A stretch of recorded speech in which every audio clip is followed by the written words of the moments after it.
ನೀವಿನ್ನೂ ನಮ್ಮ ಚಾನೆಲ್ನ ಸಬ್ಸ್ಕ್ರೈಬ್ ಮಾಡಿಲ್ಲ ಅಂದರೆ ಈ ಕೂಡಲೇ ಸಬ್ಸ್ಕ್ರೈಬ್ ಬಟನ್ ಒತ್ತಿ ಹಾಗೆ ಪಕ್ಕದಲ್ಲಿರುವ ಬೆಲ್ ಐಕಾನ್ನ ಕ್ಲಿಕ್ ಮಾಡಿ.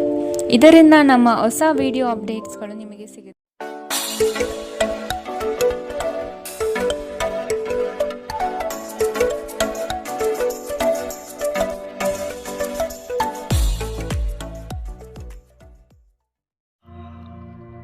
ಮೊದಲನೇದಾಗಿ ಶಿಕ್ಷಣದ ಬಗ್ಗೆ ಮಾತನಾಡುವಂಥದ್ದಾದರೆ, ವಿದ್ಯಾರ್ಥಿಗಳಿಗೆ ಈ ತಿಂಗಳು ಸಾಮಾನ್ಯ ಫಲ ಅಂತಲೇ ಹೇಳ್ಬೋದು. ಯಾಕಂತ ಹೇಳಿದ್ರೆ ಏಕಾಗ್ರತೆಯಲ್ಲಿ ಕೊರತೆ ಮತ್ತು ಅಧ್ಯಯನದ ಕಡೆಗೆ ಕಮ್ಮಿ ಆಸಕ್ತಿಯನ್ನು ಹೊಂದಿರ್ತಾರೆ ವಿದ್ಯಾರ್ಥಿಗಳು ಈ ತಿಂಗಳಲ್ಲಿ ಅಂತಲೇ ಹೇಳ್ಬೋದು. ಇದಲ್ಲದೆ ಮನರಂಜನೆಯಲ್ಲಿ ಅತಿ ಹೆಚ್ಚು ಸಮಯವನ್ನು ವ್ಯರ್ಥ ಮಾಡುವಂತಹ ಸಾಧ್ಯತೆಗಳು ಈ ತಿಂಗಳು ಹೆಚ್ಚಾಗಿದೆ ಅಂತಲೇ ಹೇಳ್ಬೋದು. ಸೊ ನೀವು ಉತ್ತಮ ಫಲಿತಾಂಶ ಪಡಿಬೇಕಾದ್ರೆ ಹೆಚ್ಚು ಕಠಿಣ ಪರಿಶ್ರಮವನ್ನು ಹಾಕಬೇಕಾದಂತಹ ಸಾಧ್ಯತೆಗಳು ತುಂಬ ಹೆಚ್ಚಾಗಿದೆ ಈ ತಿಂಗಳು ಅಂತಲೇ ಹೇಳ್ಬೋದು. ಇದಲ್ಲದೆ ಉನ್ನತ ಶಿಕ್ಷಣದಲ್ಲಿರುವಂತಹ ವಿದ್ಯಾರ್ಥಿಗಳಿಗೆ ಈ ತಿಂಗಳು ಮಿಶ್ರ ಫಲ ಇರುತ್ತೆ ಅಂತಲೇ ಹೇಳ್ಬೋದು. ಇನ್ನು ನೀವೇನಾದರೂ ಸ್ಪರ್ಧಾತ್ಮಕ ಪರೀಕ್ಷೆಗಳಲ್ಲಿ ಏನಾದರೂ ಬರೀತಿದ್ದೀರಾ ಅಂತ ಹೇಳಿದ್ರು ಸಹಿತ ನಿಮಗೆ ಈ ತಿಂಗಳು ನೀವು ಅಪೇಕ್ಷೆ ಪಟ್ಟಂತಹ ಫಲಿತಾಂಶವನ್ನು ಪಡೆಯಲಿಕ್ಕೆ ಹೆಚ್ಚು ಪರಿಶ್ರಮದ ಅವಶ್ಯಕತೆ ಬೀಳಬಹುದು. ಸೊ ವಿದ್ಯಾರ್ಥಿಗಳಿಗೆ ಟೋಟಲ್ ಆಗಿ ಹೇಳುವಂಥದ್ದಾದರೆ ಈ ತಿಂಗಳು ಮಿಶ್ರ ಫಲ ಅಂತಲೇ ಹೇಳ್ಬೋದು. ಇನ್ನು ಕುಟುಂಬ ವಿಚಾರಕ್ಕೆ ಬರುವಂಥದ್ದಾದರೆ ಕುಟುಂಬ ವಿಚಾರದಲ್ಲಿ ಉತ್ತಮವಾದಂತಹ ಫಲವನ್ನು ನೀವು ಈ ತಿಂಗಳು ನೋಡ್ತೀರಾ ಅಂತಲೇ ಹೇಳ್ಬೋದು. ಸೊ ನಿಮ್ಮ ಕುಟುಂಬದವರಿಂದ ಉತ್ತಮವಾದಂತಹ ಬೆಂಬಲ ನಿಮ್ಮ ಪ್ರತಿಯೊಂದು ಕಾರ್ಯದಲ್ಲೂ ಸಿಗುತ್ತೆ ಅಂತಲೇ ಹೇಳ್ಬೋದು.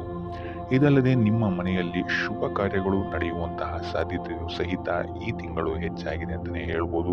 ಇನ್ನು ಮದುವೆಗೆ ಏನಾದ್ರು ನೀವು ನೋಡ್ತಾ ಇದ್ದೀರಾ ಅಂತ ಹೇಳಿದ್ರು ಸಹಿತ ಈ ತಿಂಗಳು ನಿಮಗೆ ಸಕಾರಾತ್ಮಕವಾದಂತಹ ಫಲಿತಾಂಶಗಳೇ ಹೆಚ್ಚಾಗಿ ಸಿಗುತ್ತೆ ಅಂತಲೇ ಹೇಳ್ಬೋದು. ಇನ್ನು ಈ ತಿಂಗಳು ಸಂತಾನ ಯೋಗವೂ ಸಹಿತ ಇದೆ ಅಂತಲೇ ಹೇಳ್ಬೋದು. ಸೊ ಕುಟುಂಬ ವಿಚಾರದಲ್ಲಿ ಯಾವುದೇ ರೀತಿಯಾದಂತಹ ದೊಡ್ಡ ಸಮಸ್ಯೆಗಳು ನಿಮಗೆ ಈ ತಿಂಗಳು ಕಾಣಕ್ಕೆ ಸಿಗಲ್ಲ ಅಂತಲೇ ಹೇಳ್ಬೋದು. ಆದರೆ 3ನೇ ವಾರದ ನಂತರ ನಿಮ್ಮ ಸಂಗಾತಿಯೊಂದಿಗೆ ಸ್ವಲ್ಪ ಮನಸ್ತಾಪಗಳು ಉಂಟಾಗಬಹುದು. ಆದರೆ ಇದು ದಿನ ಕಳೆದಂತೆ ಸರಿ ಹೋಗುತ್ತೆ ಅಂತಲೇ ಹೇಳ್ಬೋದು. ಇನ್ನು ಇದಲ್ಲದೆ ನಿಮ್ಮ ಕುಟುಂಬದವರ ಜೊತೆ ಈ ತಿಂಗಳು ಕುಲದೇವರ ಸನ್ನಿಧಿಗೆ ಅಥವಾ ಧರ್ಮ ಕಾರ್ಯಗಳಲ್ಲಿ ನೀವು ಹೆಚ್ಚು ಪಾಲ್ಗೊಳ್ತೀರಾ ಅಂತಲೇ ಹೇಳ್ಬೋದು. ಸೊ ಒಟ್ಟಾರೆಯಾಗಿ ಕುಟುಂಬದ ವಿಚಾರದಲ್ಲಿ ಈ ತಿಂಗಳು ನಿಮಗೆ ಅತ್ಯುತ್ತಮವಾದಂತಹ ಫಲಗಳಿದೆ ಅಂತಲೇ ಹೇಳ್ಬೋದು. ಇನ್ನು ಆರೋಗ್ಯದ ವಿಚಾರವನ್ನು ನೋಡುವಂಥದ್ದಾದರೆ ಈ ತಿಂಗಳು ನೀವು ನಿಮ್ಮ ಸಂತಾನದ ಆರೋಗ್ಯದ ಬಗ್ಗೆ ಹೆಚ್ಚು ಗಮನವನ್ನು ಹರಿಸಬೇಕಾಗತ್ತೆ. 2ನೇ ವಾರದ ನಂತರ ಈ ಸಮಸ್ಯೆಗಳು ಹೆಚ್ಚಾಗ್ಬೋದು ಅಂತಲೇ ಹೇಳ್ಬೋದು. ಸೊ ಅವರ ಆರೋಗ್ಯದ ಬಗ್ಗೆ ಹೆಚ್ಚು ಗಮನವನ್ನು ವಹಿಸಿ ಅವರು ತಿಂತಾ ಇರುವಂತಹ ಆಹಾರದ ಬಗ್ಗೆನೂ ಅಷ್ಟೇ ಹೆಚ್ಚು ಗಮನವನ್ನು ವಹಿಸುವಂಥದ್ದು ಉತ್ತಮವಾಗಿರುತ್ತೆ. ಇದಲ್ಲದೆ ನಿಮ್ಮ ಆರೋಗ್ಯದ ದೃಷ್ಟಿಯಿಂದ ಈ ತಿಂಗಳು ಸಾಮಾನ್ಯವಾಗಿರುತ್ತೆ ಅಂತಲೇ ಹೇಳ್ಬೋದು. ಶ್ವಾಸಕೋಶಕ್ಕೆ ಸಂಬಂಧಿಸಿದಂತೆ ಅಥವಾ ಚರ್ಮಕ್ಕೆ ಅಥವಾ ಹೊಟ್ಟೆಗೆ ಸಂಬಂಧಿಸಿದಂತಹ ಸಮಸ್ಯೆಗಳು ಈ ತಿಂಗಳು ನಿಮಗೆ ಸ್ವಲ್ಪ ಕಾಡ್ಬೋದು ಅಂತಲೇ ಹೇಳ್ಬೋದು. ಸೊ ಆದ್ದರಿಂದ ಆಹಾರದ ಬಗ್ಗೆ ಹೆಚ್ಚು ಗಮನವನ್ನು ವಹಿಸಿ ಕರಿದ ತಿಂಡಿಗಳಿಂದ ಆದಷ್ಟು ನೀವು ದೂರ ಇರುವಂಥದ್ದು ಉತ್ತಮವಾಗಿರುತ್ತೆ ಈ ತಿಂಗಳು. ಇನ್ನು ವಯೋವೃದ್ಧರಿಗೆ ಮಧುಮೇಹ ರೋಗಗಳು ಬಾಧಿಸಬಹುದು. ಸೊ ಆದಷ್ಟು ಇದರಿಂದಾಗಿ ಹೆಚ್ಚು ಹಣವು ಸಹಿತ ನಿಮಗಿಲ್ಲಿ ನಿಮ್ಮ ಆರೋಗ್ಯದ ವಿಚಾರದಿಂದ ಖರ್ಚಾಗ್ಬೋದು ಅಂತಲೇ ಹೇಳ್ಬೋದು. ಸೊ ಆದ್ದರಿಂದ ಆದಷ್ಟು ಯೋಗ ಧ್ಯಾನವನ್ನು ಮಾಡುವಂಥದ್ದು ನಿಮಗಿಲ್ಲಿ ಉಪಾಯಕಾರಿಯಾಗಿರುತ್ತೆ ಅಂತಲೇ ಹೇಳ್ಬೋದು. ಸೊ ಆರೋಗ್ಯದ ದೃಷ್ಟಿಕೋನದಿಂದ ಈ ತಿಂಗಳು ಸ್ವಲ್ಪ ಗಮನವನ್ನು ವಹಿಸುವಂಥದ್ದು ಉತ್ತಮವಾಗಿರುತ್ತೆ ಅಂತಲೇ ಹೇಳ್ಬೋದು. ಇನ್ನು ವೃತ್ತಿ ಜೀವನಕ್ಕೆ ಬರುವಂಥದ್ದಾದರೆ ವೃತ್ತಿ ಜೀವನದಲ್ಲಿ ಈ ತಿಂಗಳು ನಿಮಗೆ ಸಾಮಾನ್ಯ ಫಲ ಅಂತ ಹೇಳ್ಬೋದು. ಈ ತಿಂಗಳು ನಿಮ್ಮ ಕಾರ್ಯಕ್ಷೇತ್ರದಲ್ಲಿ ನಿಮಗೆ ಹೆಚ್ಚಿನ ವೆಚ್ಚವಾಗ್ಬೋದು. ಇದಲ್ಲದೆ ನಿಮ್ಮ ಕಾರ್ಯದ ಹೊರೆಯೂ ಸಹಿತ ನಿಮಗಿಲ್ಲಿ ಹೆಚ್ಚಾಗುತ್ತೆ ಅಂತಲೇ ಹೇಳ್ಬೋದು. ಇನ್ನು ನೀವೇನಾದರೂ ಹೊಸದಾಗಿ ಏನಾದರೂ ಕೆಲಸಕ್ಕೆ ಸೇರಿದ್ದೀರಾ ಅಂತ ಹೇಳಿದರೆ ಹೊಸದಾದ ಕೆಲಸದಲ್ಲಿ ನಿಮಗಿಲ್ಲಿ ಅಲೆದಾಟಗಳು ಹೆಚ್ಚಾಗ್ಬೋದು ಅಂತಲೇ ಹೇಳ್ಬೋದು. ಸೊ ಆದ್ದರಿಂದ ಇಲ್ಲಿ ನೀವು ನಿಮ್ಮ ಕೋಪದ ಮೇಲೆ ಸ್ವಲ್ಪ ಹಿಡಿತವನ್ನು ಇಟ್ಕೊಬೇಕಾಗುತ್ತೆ. ಇಲ್ಲ ಅಂತ ಹೇಳಿದ್ರೆ ನಿಮ್ಮ ಮಾತು ಇಲ್ಲಿ ನಿಮಗೆ ಹೆಚ್ಚು ತೊಂದರೆಯನ್ನು ಕೊಡಬಹುದು ನಿಮ್ಮ ಕಾರ್ಯಕ್ಷೇತ್ರದಲ್ಲಿ. 2ನೇ ವಾರದ ನಂತರ ಅತಿ ಹೆಚ್ಚು ಗಮನವನ್ನು ನೀವು ನೀಡಬೇಕಾಗುತ್ತೆ ನಿಮ್ಮ ಮಾತಿನ ಮೇಲೆ. ಇದಲ್ಲದೆ ನಿಮ್ಮ ಮೇಲಾಧಿಕಾರಿಗಳ ಜೊತೆನೂ ಸಹಿತ ನಿಮಗಿಲ್ಲಿ ಸ್ವಲ್ಪ ಸಮಸ್ಯೆಗಳು ಎದುರಾಗಬಹುದು. ಆದರೆ 3ನೇ ವಾರದ ನಂತರ ನಿಮಗಿಲ್ಲಿ ಸ್ಥಿತಿಗತಿಗಳು ಸುಧಾರಣೆ ಆಗುತ್ತೆ ಅಂತಲೇ ಹೇಳ್ಬೋದು. ಸೊ ಆದ್ದರಿಂದ ಕಾರ್ಯಕ್ಷೇತ್ರದಲ್ಲಿ ಹೆಚ್ಚು ಗಮನವನ್ನು ವಹಿಸಿ ನಿಮ್ಮ ಸಹವರ್ತಿಗಳೊಂದಿಗೂ ಅಷ್ಟೇ ಎಷ್ಟು ಬೇಕೋ ಅಷ್ಟೇ ಮಾತಾಡಿ ಸೈಲೆಂಟ್ ಆಗಿರುವಂಥದ್ದು ಉತ್ತಮವಾಗಿರುತ್ತೆ. ನೀವಾಯಿತು ನಿಮ್ಮ ಕೆಲಸ ಆಯಿತು ಅಂತ ಇರುವಂಥದ್ದು ಉತ್ತಮವಾಗಿರುತ್ತೆ ಅಂತಲೇ ಹೇಳ್ಬೋದು. ಇನ್ನು ವಾಹನ ಚಲಾಯಿಸಬೇಕಾದ್ರೂ ಅಷ್ಟೇ ನೀವು ಹೆಚ್ಚು ಗಮನವನ್ನು ವಹಿಸುವಂಥದ್ದು ಉತ್ತಮವಾಗಿರುತ್ತೆ.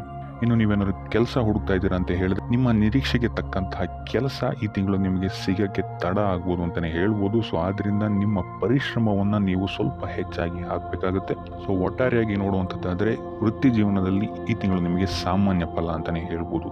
ಇನ್ನು ಹಣಕಾಸಿನ ವಿಚಾರಕ್ಕೆ ಬರುವಂಥದ್ದಾದರೆ ಹಣಕಾಸಿನ ವಿಚಾರದಲ್ಲಿ ಈ ತಿಂಗಳು ನೀವು ತುಂಬ ಎಚ್ಚರಿಕೆ ವಹಿಸಬೇಕಾಗತ್ತೆ. ಹೆಚ್ಚು ಖರ್ಚುಗಳಾಗ್ಬೋದು ಈ ತಿಂಗಳು ನಿಮಗೆ. ನಿಮ್ಮ ಕುಟುಂಬಕ್ಕೆ ಅಥವಾ ನಿಮ್ಮ ಸಂಗಾತಿಯ ಆರೋಗ್ಯಕ್ಕೆ ಸಂಬಂಧಿಸಿದಂತೆ ಈ ತಿಂಗಳು ಸ್ವಲ್ಪ ಖರ್ಚುಗಳು ಹೆಚ್ಚಾಗಬಹುದು. ಇದಲ್ಲದೆ ಯಾವುದೇ ಮಾರ್ಗಸೂಚಿ ಇಲ್ಲದೆ ಎಲ್ಲೂ ಹಣವನ್ನು ಹೂಡಬೇಡಿ.